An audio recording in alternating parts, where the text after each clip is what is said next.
Muy buenas Luego, tardes, compañeras y compañeros. Buenas tardes, abogada. Nosotros somos el grupo número 2. Vamos a hablar de los conceptos del derecho y sus enfoques. Este grupo está integrado por Claudia Martínez, José Osman Pineda, Maureen Rivera, Fernando Sánchez y Jennifer Canales. En el desarrollo del concepto del derecho hay dos enfoques: el enfoque del reduccionismo y el enfoque de ampliación.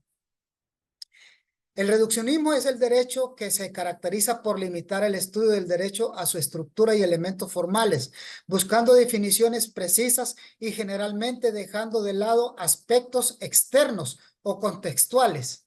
Este enfoque ve el derecho como un sistema cerrado, autónomo y autosuficiente en el cual las normas jurídicas se entienden a partir de sí mismas, sin depender de factores sociales, morales o políticos.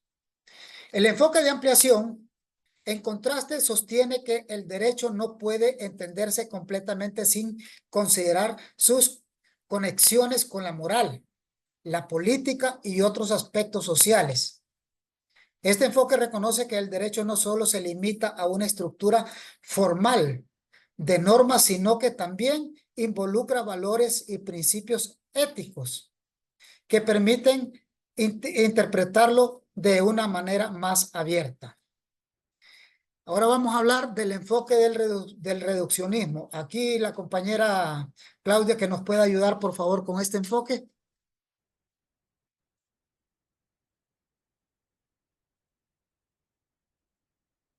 Adelante, compañera Claudia, por favor, para que nos ayude ahí. sí, el enfoque del reduccionismo en el derecho se caracteriza por limitar el estudio del derecho a su estructura y elementos formales. Este reduccionismo es como un sistema de normas autónomo, válido en sí mismo y carente de vinculación con cuestiones morales o éticas. Tiende a la objetividad y formalidad. Se enfoca en lo que es la estructura y jerarquía de normas, excluyendo elementos externos. Mientras que el de ampliación, este enfoque aboga por una comprensión del derecho que incluye elementos morales, sociales, políticos, y propone que el derecho no solo debe aplicarse de manera formal, sino también interpretarse y adaptarse en consideración al contexto y a los principios de justicia. Muchas gracias, compañera. Vamos a ver la oportunidad ahora a la compañera Jennifer, que tiene que agregar. Ok, en el derecho filosófico ambos enfoques son esenciales. El reduccionismo aporta la precisión y claridad, permitiendo una aplicación rigurosa de las normas jurídicas. Por otro lado, la ampliación permite que el derecho evolucione y se adapte a nuevas realidades, garantizando que las leyes no solo sean justas en su formulación, sino que también en la aplicación práctica. Gracias, compañera. Ahora vamos a dar la oportunidad a la compañera Maureen, por favor. Sí. Dice que este enfoque de reduccionismo se basa en la idea de entender a las partes que componen un todo. Se puede comprender mejor en todo mismo. También este enfoque se utiliza en campos como la biología, la psicología, la sociología y la filosofía. Y el enfoque de ampliación se centra en las comprensiones de fenómenos complejos a través de la integración de múltiples perspectivas y de niveles de Muchas gracias, compañera. análisis. Vamos a continuar. Vamos a hablar entonces de Friedrich Carl. Este fue un jurista alemán nacido en Frankfurt el 21 de febrero de 1779 y fallecido en Berlín el 25 de octubre de 1861, fundador de la Escuela Histórica del Derecho Alemán. Este catedrático de Derecho Romano de la Universidad de Berlín, que sentó las bases para el análisis del derecho como ciencia del derecho, con objeto, método y principios propios. Defendía la ley como producto de la razón y no de la voluntad del legislador. El derecho vive prácticamente de la costumbre, que es la expresión inmediata de la conciencia. Así lo dice este jurista popular. Vamos a dejarles con la compañera Claudia para que nos hable de la escuela histórica. Por favor, Claudia. Sí, la escuela histórica se inicia en Alemania a comienzos del siglo XIX. Esta escuela histórica está liderada por Frieden Sabine. Él sostiene que el derecho es el producto de la evolución histórica de una comunidad y considera que las leyes deben basarse en las costumbres, tradiciones de un mismo pueblo, reflejando en él su cultura y sus valores. Él menciona que creía que el derecho no podía ser creado o impuesto por una autoridad externa, sino que debía surgir de la conciencia colectiva de la sociedad a lo largo del tiempo. Esta teoría también se basa en la idea de que el derecho es un fenómeno orgánico y en constante evolución, en lugar de ser una creación racional o legislativa. También se menciona que está representada, este derecho surge de lo que son costumbres, tradiciones de una sociedad, viendo como una manifestación de un espíritu histórico. Y aunque se reconoce un contexto social, tiende a reducir el derecho o a la evolución interna de esta cultura y de estas costumbres, excluyendo lo que son los juicios morales o los juicios políticos. Muchas gracias, compañera, por su participación. Por favor, la compañera Mauren, que nos hable un poquito de la escuela de exégesis. Dice que esta escuela es popular en Francia durante el siglo XIX, que se enfoca en la interpretación literal de las leyes. También nos dice que es un conjunto de autores cuyas obras se refieren a la codificación y que defienden lo que se ha dado en llamar positivismo legalista, según el cual el derecho está en la ley, que los jueces deben limitarse a aplicarlo lo más estrictamente posible. También nos dice que este enfoque académico que se centra en la interpretación y el análisis de textos, especialmente en el contexto de la literatura sagrada como la Biblia. Este tipo de estudio busca comprender el significado original de los textos como contextos históricos, culturales y lingüísticos. Muchas gracias, compañera. Vamos ahora a darle la palabra a la compañera Jennifer para que nos hable del formalismo de Hans Kelsen. En ese aspecto, la teoría pura del derecho de Kelsen es una contribución fascinante al pensamiento jurídico, ya que busca abordar el derecho de una manera científica y muy objetiva, libre de influencias externas como la moralidad o la política, lo cual esto le permite una estructura clara y coherente donde cada norma se valida en su función de posición dentro del sistema jerárquico. También tiene muchos méritos significativos, especialmente en su capacidad para proporcionar un marco lógico y consistente para la interpretación y aplicación del derecho, permitiéndole así tener un sistema predecible y muy ordenado. Gracias, compañera. Seguimos con la presentación. Vamos a hablar del realismo de Ross. La Escuela del Realismo Jurídico, liderada por Alf Ross, critica el formalismo y busca entender el derecho en su contexto social y político. Los realistas argumentan que los jueces no solo aplican la ley, sino que también influyen en su desarrollo a través de sus decisiones. Esta teoría dice que el enfoque de ampliación, en contraste, sostiene que el derecho no puede entenderse completamente sin considerar sus conexiones con la moral, la política y otros aspectos sociales. Este enfoque reconoce que el derecho no solo se limita a una estructura formal de normas, sino que también involucra valores y principios éticos que permiten interpretarlo de una manera más abierta y representantes de estos enfoques. Aquí hablaríamos de este filósofo de Hart, que fue un jurista británico que ejerció una profunda influencia en la filosofía del derecho durante el siglo XX. Su obra principal fue El concepto del derecho, publicada en 1961, sigue siendo una referencia central en la teoría de esta jurídica contemporánea.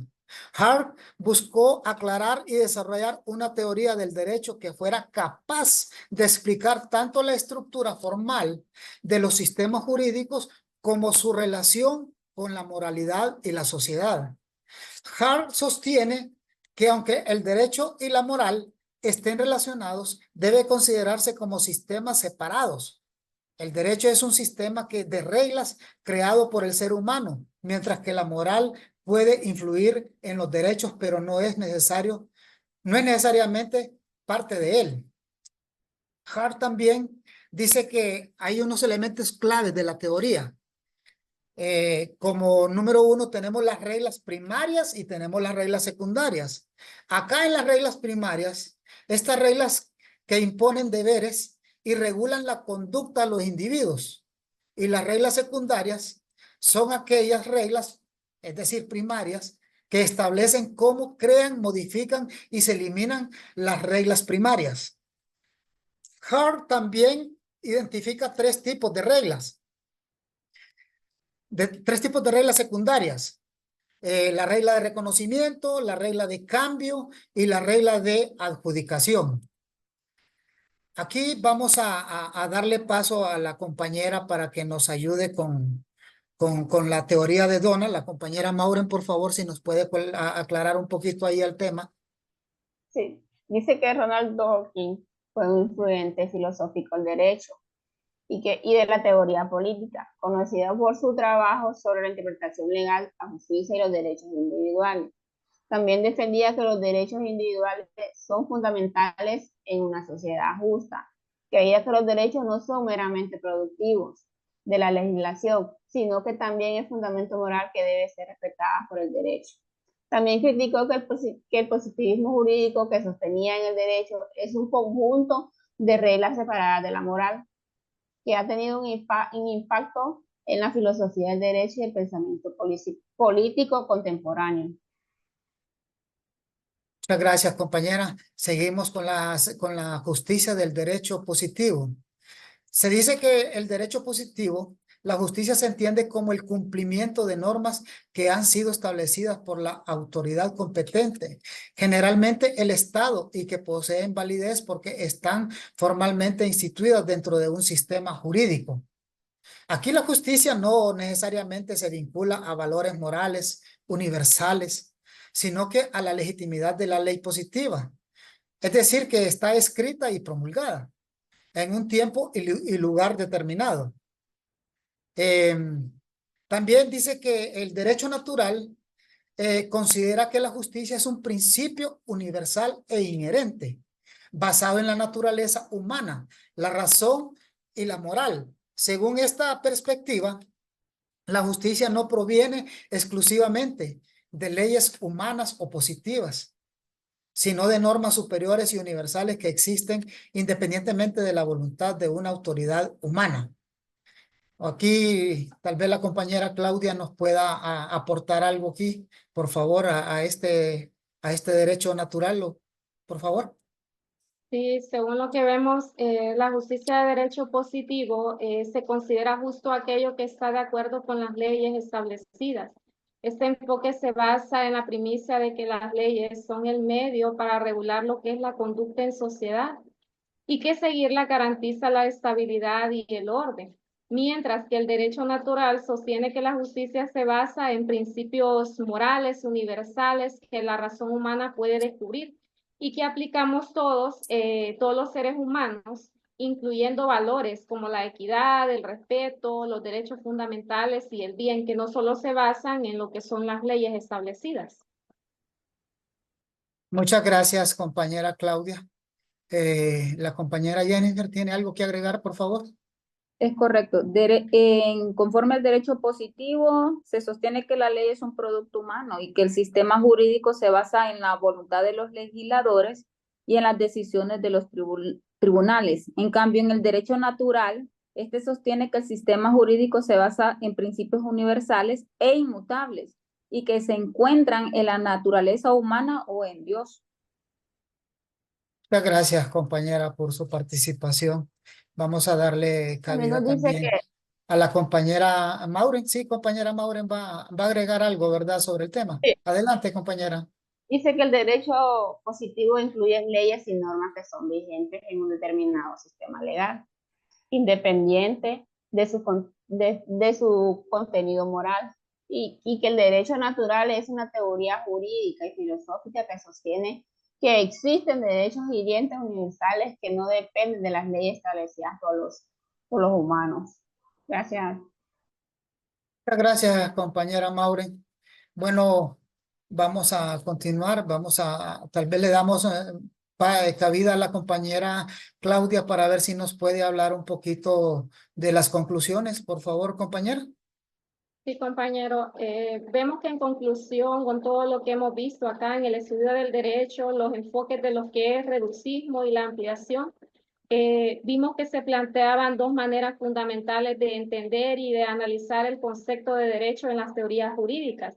Estos enfoques están representados por distintas escuelas y distintos autores, cada uno de los cuales propone una visión específica de lo que constituye el derecho y cómo interpretarse. También vimos en el desarrollo del tema qué es el derecho positivo y cómo contrasta con el derecho natural. Vemos que el derecho positivo ve a la justicia, es la conformidad que la ley va establecida y que prioriza lo que es la justicia, lo que es la ley, lo evoluciona y también se ve como esta seguridad jurídica sin no cuestiona lo que es la moralidad. Mientras que el derecho positivo va de la mano con lo que es la moralidad, con estos valores acerca de la justicia, el respeto, siempre los considera de la mano. Sí, muy bien, compañera. Está muy bien la participación de las compañeras. Bueno, nosotros concluimos con la participación de este tema, ¿verdad? Agradecemos infinitamente la atención. A la abogada Yulisa le agradecemos mucho. Si hemos tenido a bien algunos desaciertos, pues pedimos disculpas, ¿verdad? Pero esta ha sido la participación del grupo número 2 con respecto al concepto de derechos y sus enfoques. Muchas gracias.